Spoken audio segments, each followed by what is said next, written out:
Στην ευρύτερη περιοχή της Αττικοβιωτίας πραγματοποιήθηκε η τακτική άσκηση μεταστρατευμάτων Forest Guardian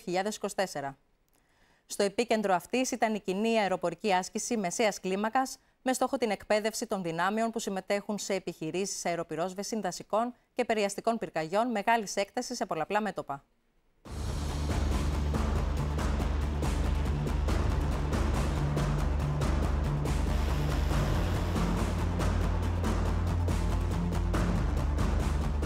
Αεροσκάφη πυρόσβεσης PZL της 359 μοίρας αεροπορικής εξυπηρέτησης δημοσίων υπηρεσιών σε ρόλο άμεσης επέμβασης για την καταστολή πυρκαγιάς αντιγένεση εκτελούν ρήψεις νερού σε πολύ χαμηλό ύψος.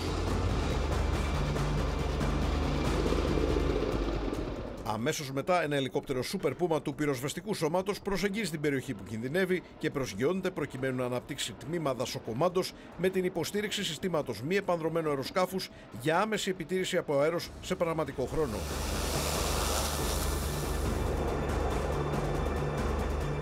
Πραγματοποιήθηκε προσγείωση, όλα καλώς, ετοιμάζουμε εξοπλισμό και ξεκινάμε πεζοπορία. Τα πλάνα που παρακολουθούμε προέρχονται από σενάριο ραγδαίας κλιμάκωσης καταστροφικής πυρκαγιάς που εκδηλώθηκε στην περιοχή της Μαλακάσας στο πλαίσιο της άσκησης Forest Guardian 24. Οι δυνάμεις που συμμετέχουν είναι ένα δείγμα των δυνάμεων που εμπλέκονται στις αποστολές το καλοκαίρι και αφορούν τους τύπους CL415, CL215 και PZL της πολεμικής αεροπορίας, Chinook της αεροπορίας στρατού, ελικόπτερα Super Puma και BK-117 της πυροσβεστικής, καθώς και το drones του Αρχηγείου του Πυροσβεστικού Σώματος και επίγειες δυνάμεις φυσικά συντονισμού των αποστολών και μια ειδική μονάδα δασικών επιχειρήσεων πάλι του Αρχηγείου Πυροσβεστικού Σώματος.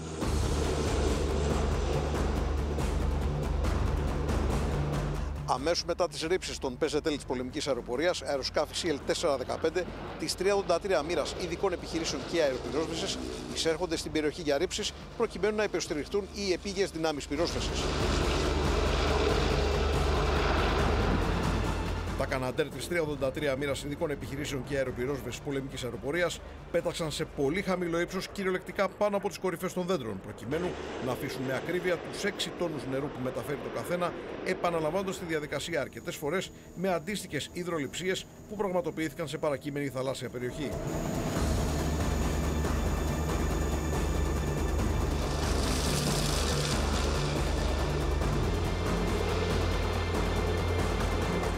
Ουσιαστικά η άσκηση Forest Guardian είχε σκοπό την ενίσχυση της επιχειρησιακής ικανότητας και ετοιμότητας, καθώς και την προαγωγή του επίπεδου συνεργασίας και της διαλειτουργικότητας του συνόλου των διαθέσιμων επιγείων και εναέριων δυνάμεων, των ενόπλων δυνάμεων και του πυροσβεστικού σώματος. Αντικειμενικός σκοπός της άσκησης είναι αφενός η εξάσκηση του προσωπικού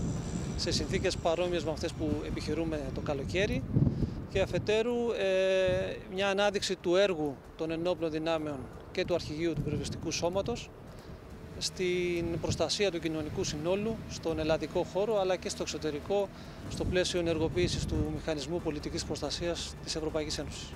Σε κάθε περίπτωση, ζητούμενο είναι η ταχύτερη απόκριση στο πεδίο με περισσότερες δυνάμεις για λιγότερες ενάξεις πυρκαγιών, πρόληψη, καλύτερη επιχειρησιακή οργάνωση και άμεση κινητοποίηση των αέριων μέσων που αποτελούν τα σημεία κλειδιά του νέου επιχειρησιακού δόγματος του πυροσβεστικού σώματος για την αντιμετώπιση των δασικών πυρκαγιών.